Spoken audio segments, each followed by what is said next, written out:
Om Namo Bhagavate Vasudevaya. Om Namo Bhagavate Vasudevaya. Om, I bow to the Lord Vasudeva. Hello, friends. I would like to begin by reading, and then I'll have a little discussion of it. We're in the first chapter of the Bhagavad Gita, and I'm going to read 3 stanzas today. Stanza 42, this admixture, which is to say confusion as to one's proper directions in life, plunges down to hell both the family's destroyers, again, brackets, those deeds and qualities which underline or disrupt a person's carefully developed family of consciousness, and the family itself.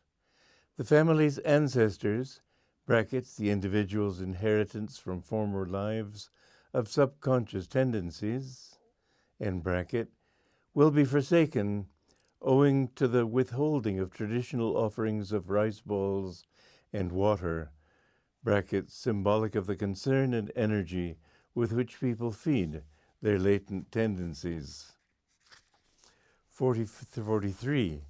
By such wrongdoings, those who disrupt the family, brackets, by removing a person's carefully gathered self-definitions, and create an admixture of the castes, brackets again, by confusing one's established and heretofore normal seeming self-identity, close brackets, the age-old sense of personal reality will be destroyed.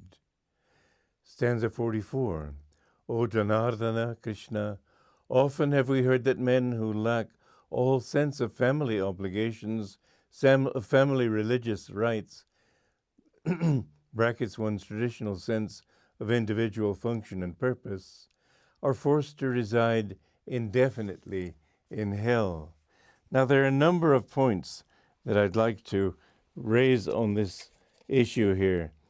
The first one is the fact that as people begin to realize that there is a higher call to the soul than just wallowing in sense pleasures and wallowing in the so-called gratifications of name and fame, once, in other words, the soul tires of this constant disappointment of this world, because the world is consistent, as I said, in only one thing.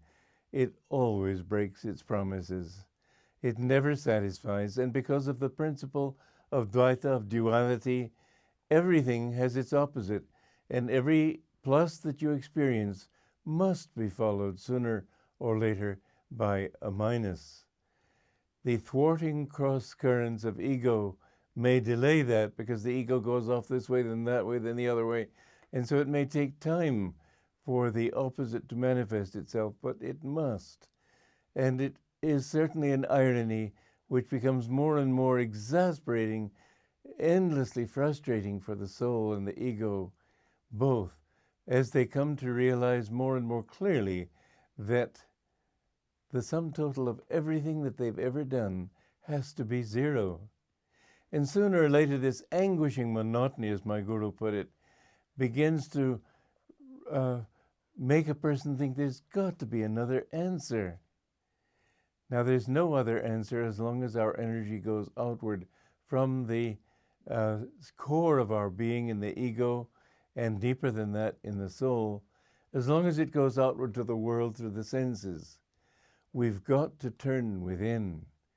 And this realization creates confusion, because there is this thought in our minds, owing to habits, owing to past life impressions and so on, that, well, I'm a policeman, or I'm a lawyer, or I'm a judge, or I'm a writer, or a businessman. Or it's very hard to shake the seeming reality of a world that in fact has no reality.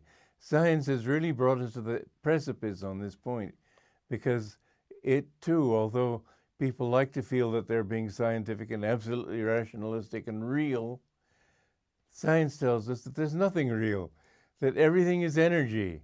And many scientists are beginning to wonder whether that energy is not actually just consciousness. Everything is a dream of God's. Your life is a dream, and all that you work for so seriously. I remember just yesterday or the day before, I watched a video of Laurence Olivier playing Henry V of Shakespeare. And it was an amusing thing to me to consider all the excitement, the war that resulted because the Dauphin, the heir to the throne of France, sent mockingly to King Henry V a box of tennis balls. Well, if Henry V had simply said that, what does it matter what he thinks of me? I am what I am. There wouldn't have been all that excitement. But no, he had to get all excited and angry. I know my father once was challenged to a duel in Romania where he was working. He simply ignored the man. I think that's the only sensible thing to do. When people insult you, when they threaten you, who cares? This world is so full of different opinions.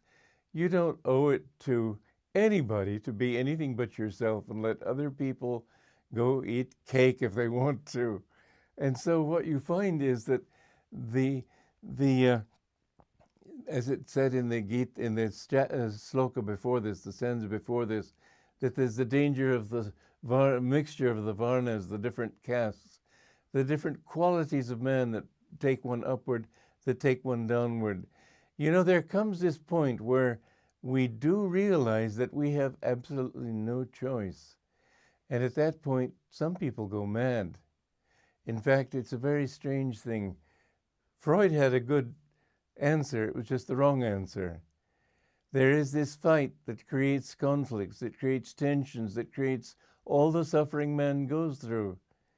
But he resolved it by saying, let's get rid of the upward moving, the upward tending tendencies in man, and let's just indulge in our lower tendencies.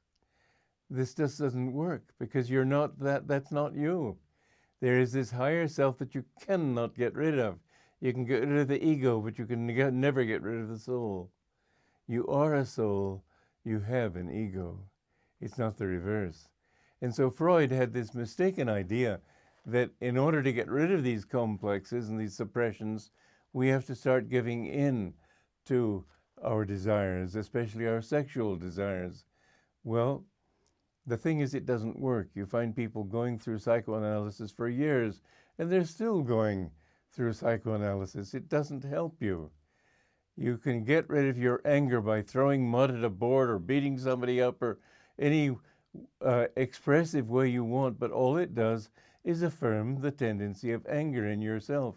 And so, whereas in the beginning you may feel better, in the end you will just have affirmed that very quality you're trying to get rid of, and you'll get more angry and more angry. It doesn't work that way. But in the beginning, there's this constant battle in the ego between the longing to find a better way of life and the realization that it means, if we find that better way of life, very sternly giving up everything we've looked for, longed for, and worked for many incarnations. So let's develop this theme a little bit over our next talks. Joy to you.